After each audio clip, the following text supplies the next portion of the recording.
Hello and welcome. What dangers face Pakistani refugees hoping to return to their homes in the Swat Valley? The government is trying to persuade the more than 1 million people struggling in makeshift camps that the army-led offensive launched in April against the Taliban has been a success, but most remain unconvinced. Up until the fighting began in April, a tense peace had existed in the area following a bargain struck between Pakistan's government and Taliban leaders. In exchange for the implementation of a version of Sharia law, the militants were to lay down their arms. But all that changed after videos of Taliban floggings began circulating, alongside an interview with Taliban leader Sufi Muhammad declaring Pakistan's constitution and judiciary un-Islamic. Citing violations of the ceasefire, the government began its pursuit of the Taliban, leaving the civilians caught in the crossfire. Swat, which was known as the Switzerland of Pakistan because it served as a vacation destination for the region, became virtually deserted. Now, as the people of the valley begin to return, there are fears about the Taliban's continued presence in the area and concerns about the availability of food supplies because many crops were left to rot during the chaos. On today's show, we ask, is the battle against the Taliban over, and what can Swat's residents expect if they return? Remember, you can join our conversation with your questions and comments. Log on to livestation.com, enter the /AJE, enter the chat room, and you can take part, and you can call into the show as well. Joining me from Islamabad is Dr. Hassan Abbas, a research fellow at Harvard University's Belfer Center, who previously served in the Pakistani administrations of Benazir Bhutto and Pervez Musharraf. He's also author of Pakistan's Drift into Extremism, Allah, the Army, and America's War on Terror. From New York, Crystal Yunus, an advocate for Refugees International, joins us. Ms. Yunus was recently in Pakistan examining conditions in the camps and the challenges facing the residents of the Swat Valley. And here in Washington, D.C., I'm joined again by Nicholas Schmidl, a fellow at the New America Foundation and author of To Live or To Perish Forever, 2 Tumultuous Years in Pakistan. I welcome you all back to the show, or welcome you back to the show, Nicholas, and welcome the others. Hassan Abbas, if I could start with you there in Pakistan. What's Pakistan's government strategy been in terms of pursuing the Taliban, and has it come up with something that would serve for a long-term solution?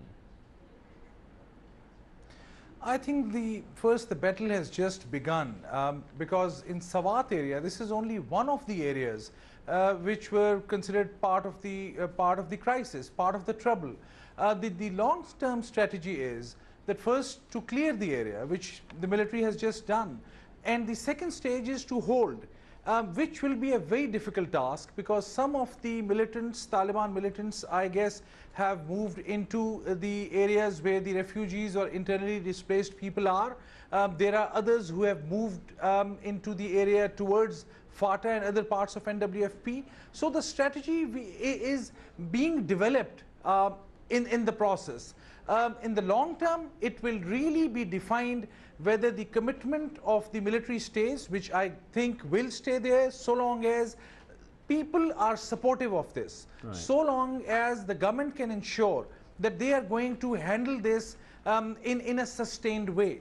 That is the key. Yeah, Dr. Abbas, the one thing is that the control of the Swat Valley has changed hands between the Taliban and the government forces several times. What's to say it's going to be any different this time? It is different this time for primarily two reasons.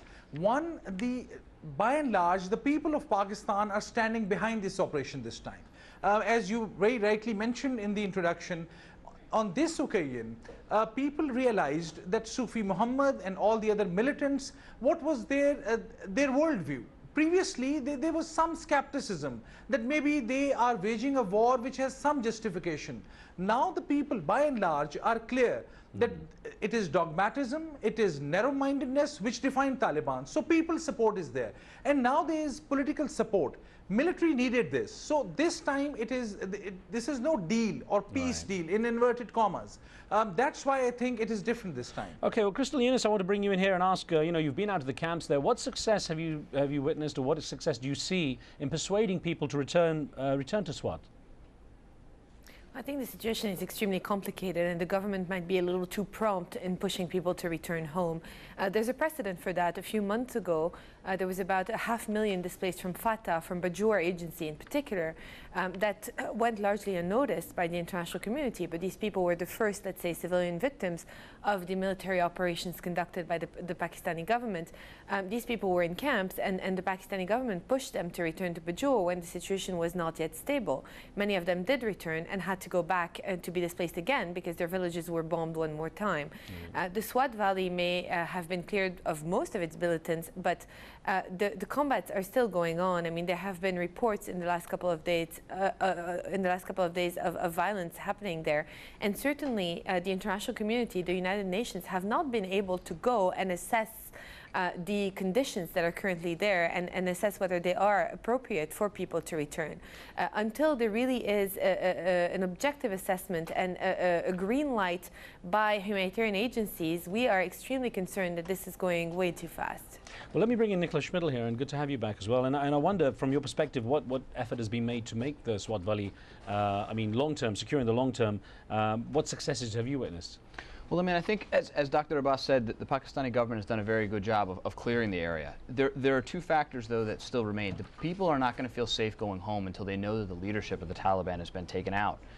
The government has repeatedly said that that Maulana Fazlullah, the head of the Pakistani Taliban in Swat, has been critically wounded, has been injured, whatnot. And then immediately after this happens, the Taliban follow it up with their own statements and say that he's perfectly safe. So this is really critical, I think, for convincing Pakistanis from Swat that it's safe for them to go back. And I don't think we've seen that yet. Well, a question, if I could put to you, please, Nicholas, here from Noor in Canada in our live station chat room. We have a whole bunch of people in there talking about this subject right now as we are live. It says, what security provisions have been put into place to protect the people when they get home? It's a good question. Dr. Abbas may be in a better position to answer that. I'm not sure right now. I think that is the key, though, is the clear and the hold aspect. I mean, there was a really telling article written in one of the Pakistani newspapers called The News a few weeks ago, written by the former head of the ISI, the Pakistani intelligence agency. And he said, and it was titled COIN, or Counterinsurgency for Dummies. And in this, he said that COIN is really strike and maneuver. And then he said, this is what people don't understand. COIN is just strike and maneuver. Well, you know what? It's not. It's very much about this sort of population-centric approach. And I'm afraid that idea of what really counterinsurgency is a little bit too indicative, or perhaps too indicative of the way the Pakistani military feels about it as a whole.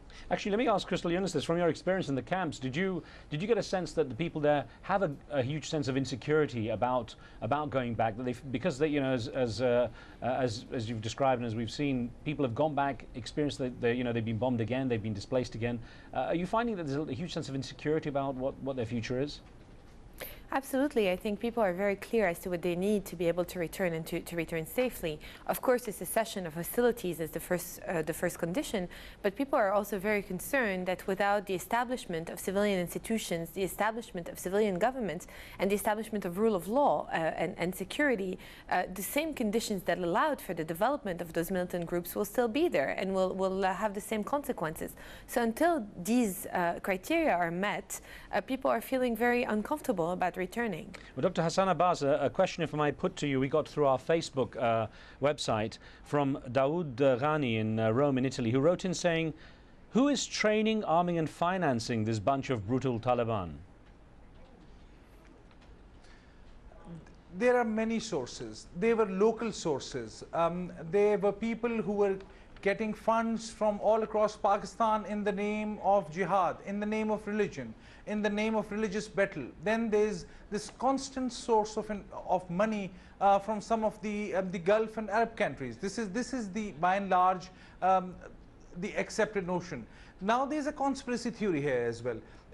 In the Pakistani security establishment and some of the people I interviewed in Islamabad during this visit, who say that there is some support from the Indian and Afghan intelligence. I have not seen any evidence of that. My counter argument to that is that if there is an evidence that there was support, financial support from Pakistan's enemies, so to say, then where's the evidence? Show it on the television. I think these groups collected money over a period of time. They have their weapons because it is part of the culture to have a weapon in that area, and they are not very sophisticated that they needed a large chunk of money. I think there were enough local resources actually with some outside remittances, outside support to manage all this. Okay, Nicholas Schmidl, the Pakistani military is encouraging local communities to activate their own traditional militias or lashkars in an effort to try to combat the Taliban militia. But in your opinion, how successful can they be with this strategy? A couple of things. It's only relevant in certain parts of the Northwest Frontier Province. If we're talking about the northern districts, Swat, Buner, Dir, these areas, it has some potential relevance. The problem is that as these lashkars have been set up over the course of the past several years, 2, 3, 4, 5 years, each time that they've been set up and each time that they've needed support from the government hasn't been there. And so in the case of Buner, where the Taliban recently advanced in April that set off this whole counter-insurgency operation, that there was a militia, there was a lashkar that was set up there to fight the Taliban that had repelled them once. But when they came back the second time, they were shorted on weapons and they didn't have support from the government and they ultimately failed. I'm going to ask you all to stand by. We're going to take a very short break here. As we pause, let me remind you, you can join the conversation with your questions and comments by logging onto the live station chat room, and you can enter there and see the debate taking place, and we'll be right back.